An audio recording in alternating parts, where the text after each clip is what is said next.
Eh bien, chers frères, je regrette de ne pas pouvoir vous parler dans votre langue, mais vous aurez un interprète dans la personne de séminariste qui m'accompagne et qui a l'habitude de traduire mes paroles.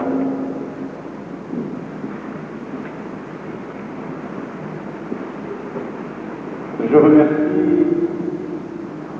le docteur Steinach qui a bien voulu préparer ce pèlerinage et je remercie également les révérends pères qui veulent bien nous recevoir. Certes, nous aurions été heureux de célébrer le Saint-Sacrifice de la messe avec vous, mais le bon Dieu nous demande ce petit sacrifice pour l'adorer dans son Saint-Sacrement. Nous demanderons à la très Sainte Vierge Marie de l'adorer de tout notre cœur, de toute notre âme, de toutes nos forces. Car s'il y a aujourd'hui un sentiment qui risque de disparaître du cœur des hommes, c'est bien celui de l'adoration. Adorer notre Seigneur Jésus-Christ. Voilà ce que nous ferons pendant cette heure de prière, pendant cette heure d'adoration. Pourquoi surtout prierons-nous? Nous prierons la très Sainte Vierge Marie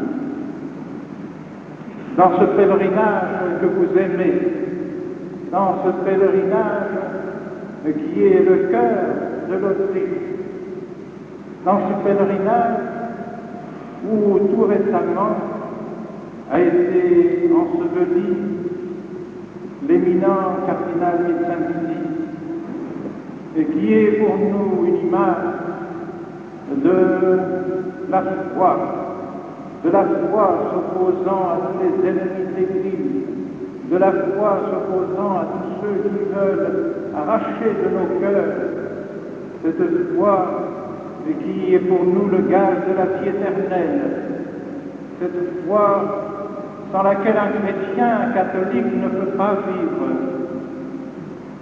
Nous demanderons donc aussi, par l'intercession du cardinal Vincenzi, à la très Sainte Vierge Marie, d'augmenter aujourd'hui notre foi dans nos cœurs, dans nos âmes, que nous soyons vraiment de ceux qui sont attachés au credo de l'Église catholique et attachés au sacerdoce catholique.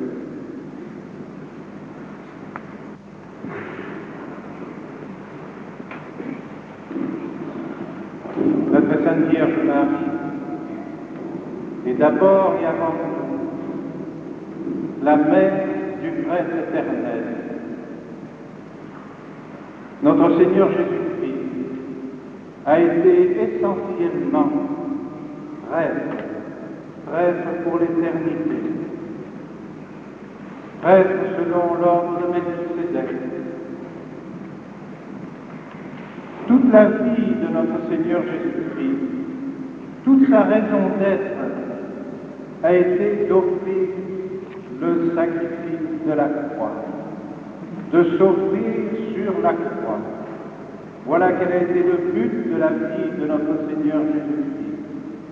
Toute sa vie, notre Seigneur Jésus-Christ a été hanté par le désir de monter sur la croix.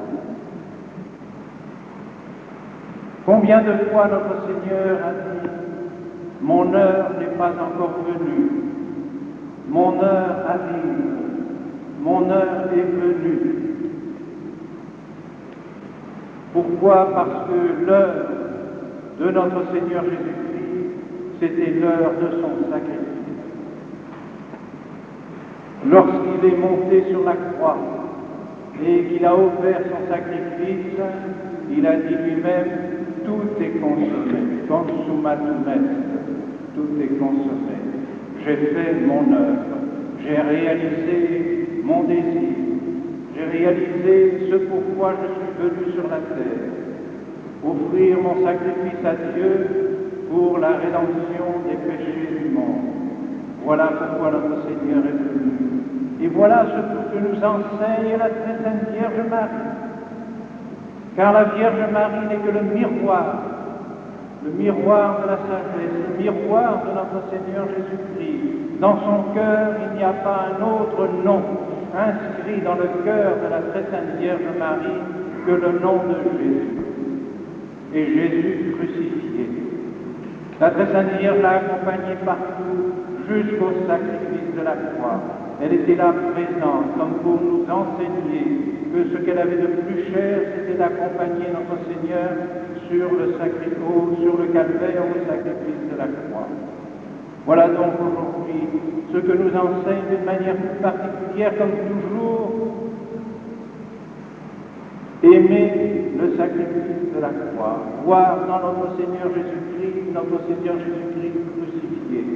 Et par conséquent, nous devons avoir ce désir, nous aussi, de participer au sacrifice de notre Seigneur, de nous unir au sacrifice de la croix, afin d'être vraiment des chrétiens qui s'offrent avec notre Seigneur, qui s'unissent à notre Seigneur dans son sacrifice, comme victime avec lui. Voilà ce qu'est le véritable chrétien, voilà ce qu'est le catholique.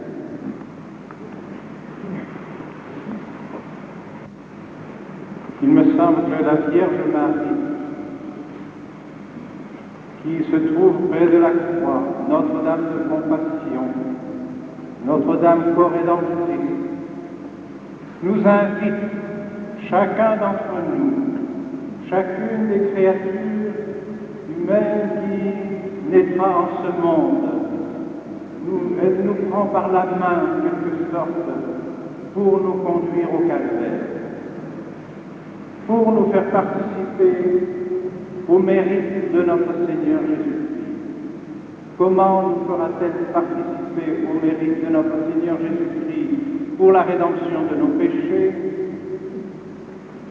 Par les prêtres. Par les prêtres.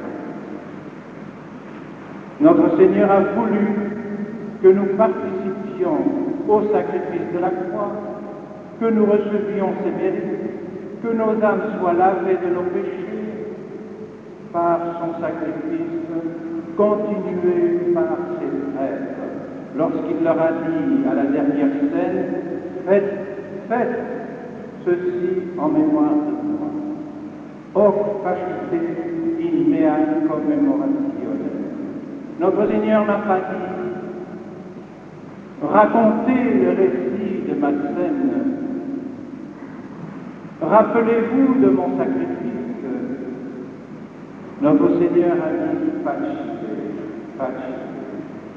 faites ce sacrifice, reproduisez ce sacrifice, continuez mon sacrifice, hoc facite in mea commemoratione. Et ceci, c'est toute la différence qu'il y a entre la doctrine catholique qui nous a toujours été enseignée et la doctrine protestante. Les protestants oublient et ne veulent pas connaître que notre Seigneur a dit « Hoc facite ». Faites ceci en mémoire de moi. Ils disent simplement « In meam commemoratione ». Rappelez-vous de moi. Voilà ce que disent ceux qui ne continuent pas le sacrifice de notre Seigneur Jésus-Christ.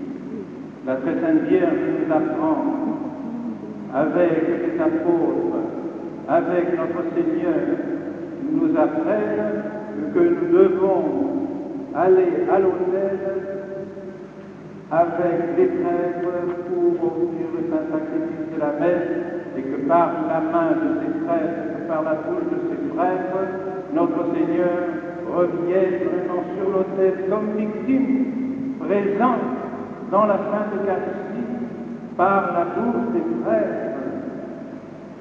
C'est aux apôtres qu'il a dit « Hoc facite ». Nous devons donc demander à la très sainte Vierge Marie d'avoir la foi profonde dans le saint sacrifice de l'autel, L'Église ne peut pas se passer du sacrifice de l'autel. Voyez ces belles églises qui ont été construites. Tout à l'heure, le révérend Père Abbé me disait que cette église, ou du moins l'origine de cette église, remonte au début du IXe siècle. Au début du IXe siècle. Que de générations sont venues dans cette église de Marie-Alzette pour prier et pour offrir le saint sacrifice de la messe, pour participer au sacrifice de la messe offert par les prêtres. C'est la vie de l'Église, l'autel du saint sacrifice de la messe. Nous devons donc avoir une foi profonde en l'action qui se produit sur l'autel par la bouche des prêtres. Lorsque les prêtres prononcent les paroles de la consécration, notre Seigneur, comme sur la croix, revient sur l'autel pour offrir son sacrifice qui se continue pour la rédemption de nos péchés. Voilà ce qu'est le cœur de la messe. Voilà ce que nous enseigne la Sainte Vierge Marie. Voilà ce que nous enseignent les apôtres. Enfin, vous avez appris dans votre catéchisme que le sacrifice de l'autel est un véritable sacrifice et qu'il ne diffère du sacrifice de la croix que parce que le sacrifice de la croix est sanglant et que le sacrifice de la messe est non sanglant. C'est la seule différence qu'il y a entre le sacrifice de la croix et le sacrifice de l'autel. Et pourquoi nous vénérons le sacrifice de l'autel? Tout est là dans la doctrine catholique. Tout est rassemblé dans à la fois cette petite et cette immense réalité du sacrifice de la vie. Parce que s'il y a un sacrifice, la victime doit être présente. Il n'y a pas de sacrifice, il n'y a pas de victime présente. Donc notre Seigneur doit être présent. Et notre Seigneur est présent parce qu'il s'offre en sacrifice. Et ne disons donc pas le sacrifice de la messe est tout simplement un repas commémoratif, un repas souvenir, un simple souvenir de ce que notre Seigneur a fait à la scène. Tout cela est un blasphème contre la doctrine de l'Église, contre ce que notre Seigneur Jésus-Christ a fait et ce qu'il a voulu faire. Tout cela ruine le sacerdoce. Le prêtre n'est pas seulement le président d'un repas commémoratif. Il n'est pas seulement celui qui préside à la table du repas. Le prêtre est le sacrificateur. Le prêtre est celui qui fait descendre sur l'autel la victime présente, réellement présente sur l'autel. Alors vous voyez toute la grandeur du prêtre, qui a besoin d'un caractère pour offrir le sacrifice, qui a besoin d'être marqué dans son âme, pour toujours, pour l'éternité, pour offrir ce sacrifice, qui doit garder la virginité de célibat, parce que c'est pour lui une chose extraordinaire, faire venir Dieu du ciel sur la terre, de faire venir notre Seigneur Jésus-Christ dans la Sainte Eucharistie, par ses paroles, par ses lèvres. Alors on comprend que le prêtre soit vierge, que le prêtre ne se marie pas, qu'il soit vierge comme la Vierge Marie. Voilà pourquoi le prêtre est célibataire, et non pas parce qu'il est trop occupé par les soucis de son apostolat. Toute la grandeur du sacrifice de la messe vient précisément de ce que c'est un sacrifice réel, comme le sacrifice du carême. C'est ce qu'ont toujours cru nos ancêtres, c'est ce qu'a toujours cru l'Église. Nous ne pouvons pas varier d'un iota sur cette foi. Si nous varions, si nous changeons les formules, si nous disons maintenant nous offrons une Eucharistie, nous faisons un repas eucharistique, nous faisons une scène, nous devenons des protestants. Et nous perdons toute la réalité de l'Église catholique. Toute la réalité de l'Église catholique repose sur cette réalité. Il n'y a plus d'Église catholique s'il n'y a plus de sacrifice de la messe. Il n'y a plus d'Église catholique s'il n'y a pas de prêtre qui ait un caractère pour offrir le Saint-Sacrement. Voilà pourquoi on a construit ces belles églises.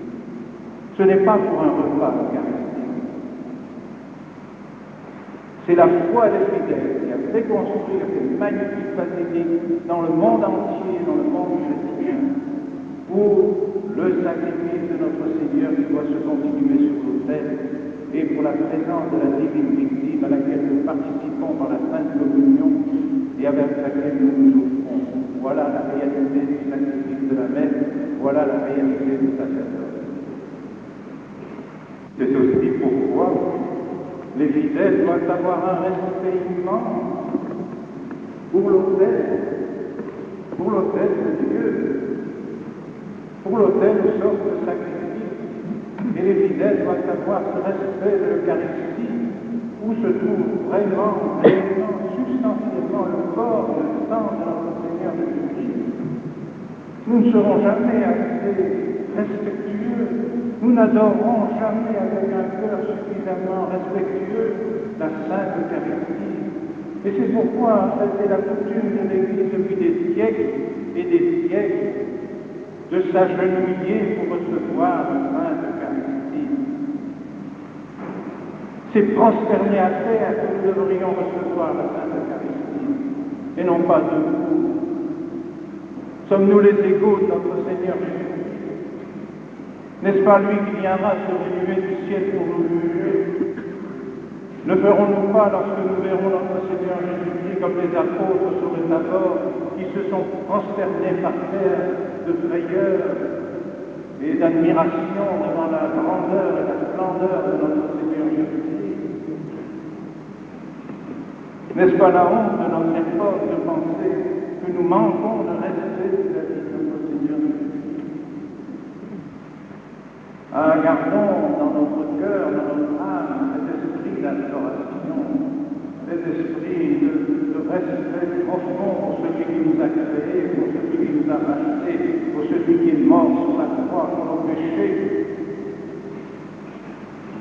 Or, qu'est-ce que nous constatons depuis 10 ans, depuis 10 années, depuis que le Concile est terminé?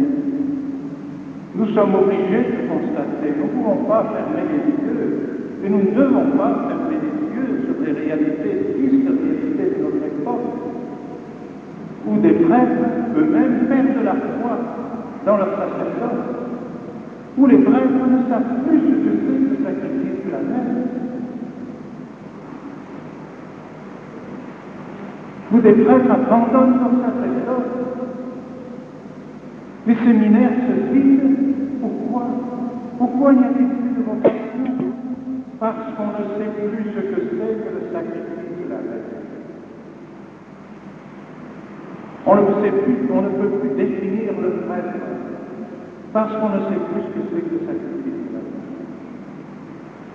Là où l'on définit le sacrifice de la messe, là où l'on connaît le sacrifice de la messe, là où on estime le sacrifice de la messe, comme l'Église a toujours enseigné, les vocations sont nombreuses. Et j'en ai le témoignage dans mon propre séminaire. Je ne fais rien d'autre que de réaffirmer les vérités que l'Église a toujours affirmées. Alors ces jeunes gens sont attirés par l'autel, sont attirés par le sacrifice de la messe.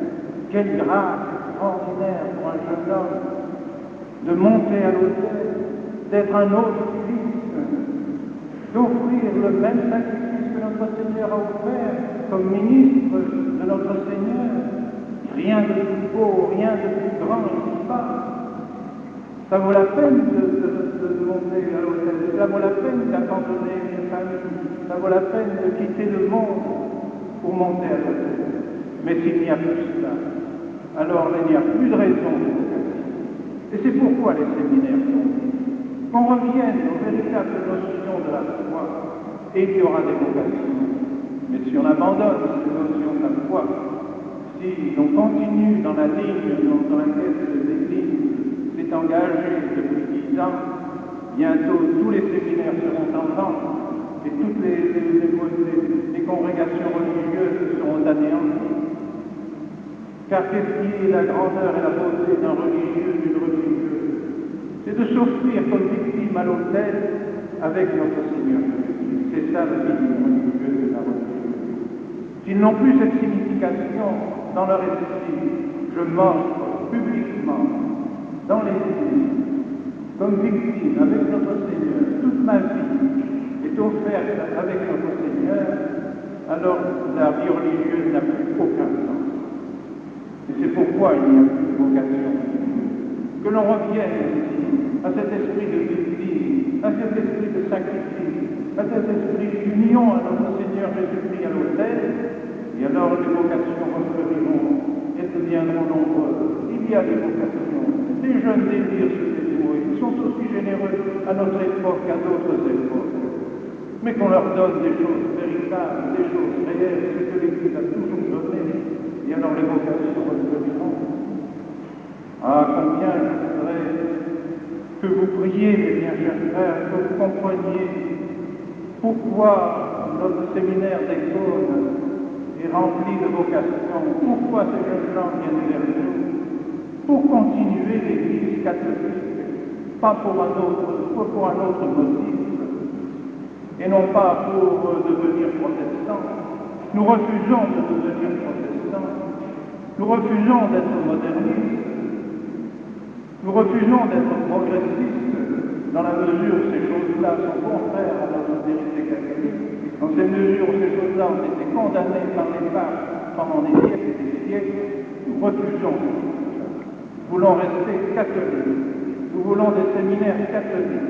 Nous voulons des prêtres catholiques. Voilà ce que nous voulons. Ce n'est pas autre chose. Or, on voudrait nous refuser de faire des prêtres catholiques. On voudrait nous refuser d'avoir un séminaire catholique. Ces jeunes gens, si je les envoie dans d'autres séminaires, risquent de perdre la foi, seulement la foi, mais les mœurs. Aussi, je garde profondément ma foi dans la Sainte Providence. Le bon Dieu ne peut pas abandonner son Église. Notre Seigneur veut des prêtres catholiques, comme il les a fait lui-même. C'est pourquoi je suis persuadé d'être avec le pape, d'être avec l'Église. Le pape ne peut pas ne pas vouloir des prêtres catholiques.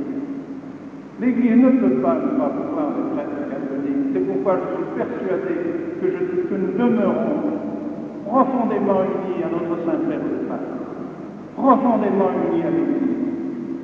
Parce que ce que l'Église a voulu pendant 20 siècles, le pape ne peut pas ne pas le vouloir. C'est impossible. Et c'est pourquoi il est tout à fait faux de dire que nous risquons de devenir une secte, que nous risquons d'être dans le schisme. Bien loin de nous. Nous sommes ceux qui sommes les plus unis à notre Saint-Père le Pape et les plus unis à l'Église catholique. Nous demandons donc maintenant à la Très Sainte Vierge Marie de garder le sacerdoce catholique, de faire en sorte que le sacerdoce catholique continue. Nous demanderons donc de donner de nombreuses grâces aux vocations et d'attachement à l'Église catholique pour des jeunes gens qui désirent se faire prêtre. Nous prierons donc au cours de ce chapelet pour l'Église, pour notre Saint-Père le Pape, pour que les séminaires redeviennent des pépinières de prêtres catholiques, pour que les religieux et les religieuses retrouvent le chemin de la vérité et que des congrégations religieuses refleurissent de nouveau et qu'elles retrouvent la foi de la tradition, la foi qui a été enseignée pendant 20 siècles. Voilà ce que nous demandons à la Sainte Vierge Marie au cours de cette prière, car vous avez besoin de prêtres, vous avez besoin de beaucoup de prêtres, vous avez besoin de beaucoup de saints prêtres. Voilà ce que vous désirez certainement. Voilà ce pourquoi aujourd'hui, réunis tous ensemble autour de Notre-Dame de Marie-Anne, nous prierons afin que le bon Dieu vous accorde la grâce d'avoir toujours de vrais saints.